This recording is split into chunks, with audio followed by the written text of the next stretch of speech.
Today we had a question by one of our viewers whether we should have an indicator on when we are reversing out of the driveway or when we're reversing out of the parking bay.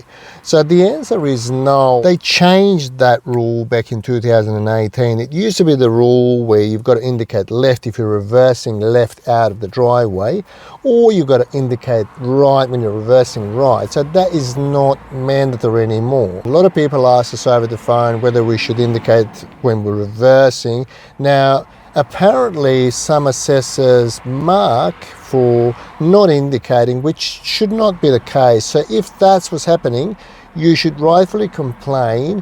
If that causes somebody to fail, they should certainly complain. And more complaints they receive, the better and sort of more reliable system will be. Also, I don't believe they should put so much of importance on something that's not affecting safety. So when you're reversing, you've got your reverse lights on. So, you know, everyone that's within your immediate surroundings will see your reverse lights. And one thing that I'd like to mention is that whenever you're reversing, you've got to make sure that you give way. Reversing traffic never has priority over the forward moving traffic. So if you spot the car coming from behind as you're reversing out of the driveway, or, you know, if you're in the car park reversing out of the car bay, you've got to stop and wait until that vehicle overtakes you. It's simply not acceptable if you keep moving backwards if there's a vehicle coming towards you.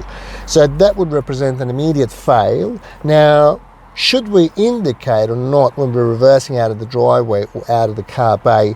Not necessarily. Even if you indicate it, they shouldn't really put that much of an importance whether you indicate it or not. If the car appears, you've got to stop and wait and give way to that particular vehicle. If you believe that you got treated unfairly and if you got marked for something that you shouldn't have got marked, please let us know in the comments below. Thank you for watching, and we'll see you in the next video.